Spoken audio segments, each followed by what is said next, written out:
Hello दोस्तों, welcome to ADZ education. तो आज हम क्लास 10th 1.1 का क्वेश्चन नंबर 3 कर रहे हैं। तो क्वेश्चन क्या कह रहा है? क्वेश्चन कह रहा है an army contingent of 616 members is to march behind an army band of 32 members is in parade. यानी कि एक आर्मी कंटीजेंट है जिसमें 616 मेंबर्स हैं, जिनको मार्च करना है आर्मी बैंड के पीछे, जिसमें 32 मेंबर्स परेड में हैं। The two groups are to march in same number of columns. The two groups are to march, दो ग्रुप को मार्च करना है सेम, जिसमें सेम कॉलम्स होने चाहिए। What is the maximum number of columns in which they can march. तो हमें बताना है कि मैक्सिमम नंबर ऑफ कॉलम्स क्या होंगे जिसमें वो मार्च करें। तो इस तरह के क्वेश्चन को हमें कैसे करना है? इस तरह के क्वेश्चन को हमें HCF के साथ करना है। HCF निकालना होता है। हमें कैसे पता चला HCF निकालना है? ये क्वेश्चन कह रहा है कि मैक्सिमम नंबर ऑफ कॉलम्स निकालने हैं, यानी कि HCF होता है हाईएस्ट कॉमन फैक्टर। तो यहाँ से हमें पता चला कि हमें HCF निकालना है। तो हम लिखेंगे HCF ऑफ 616 एंड 32। 616 और 32 का HCF निकालना है। हम कौन से मेथड से निकालेंगे HCF? हम निकालेंगे यूक्लिड डिवीजन से। Is Euclid's division. Euclid division की कंडीशन क्या होती है, जो हमें भी पता है। A is equal to BQ plus R। A क्या होता है और B क्या होता है, ये आप मुझे कमेंट में बताइए, क्योंकि मैंने आपको पिछले वीडियो में बताया था।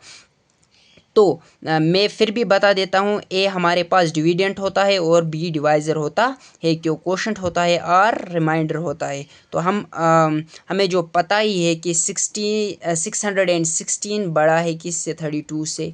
तो हम डिवाइड कर लेते हैं 616 को डिवाइड करते हैं 32 से। 32 वन जा जाएगा 32, 61 माइनस 32 29 होता है। ये 6 एज इट्स नीचे आएगा। अब किस पे जाएगा? 32 9 पे जाएगा। 32 9 जा 288 होता है। तो 296 माइनस 288 कितना होता है? वो आएगा हमारे पास 8। क्या आएगा? 8।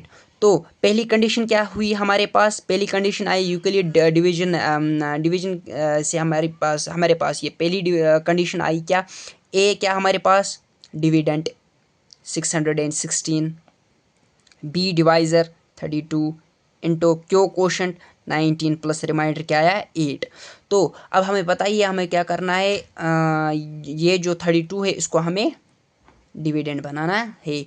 8 4 जा 32, हमारे पास रिमाइंडर आया 0, तो ये प्रोसेस यहाँ स्टॉप हुई। तो हमारे पास आंसर क्या आया? अब हमारे पास आंसर ये आया कि मैंने आपको पहले ही बताया है, जब भी लास्ट स्टेप हम करेंगे, जब भी वहाँ पर 0 रिमाइंडर आया, उसका डिवाइज़र हमारे पास आंसर होता है। और लास्ट स्टेप हमारे पास ये है, इसका डिवाइज़र क्या है? 8। तो हमारे पास HCF कौन सा है? 8। HCF of 616 and 32 is equal to 8। जो हमारे पास HCF आया वही तो हमारे पास ये इस क्वेश्चन का आंसर भी आया ना। तो हम लिखेंगे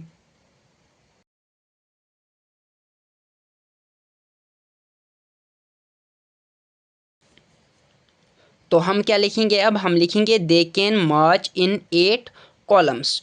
जो हमारे पास HCF आया वही उतने ही कॉलम्स हैं हमारे पास जिसमें वो मार्च करेंगे। सो हमने लिखा दे कैन मार्च इन 8 कॉलम्स। तो ये है हमारा आंसर। आई होप आपको ये वीडियो अच्छा लगा होगा। अगर अच्छा लगा तो वीडियो को लाइक और शेयर ज़रूर कीजिए। तो मिलते हैं नेक्स्ट वीडियो में।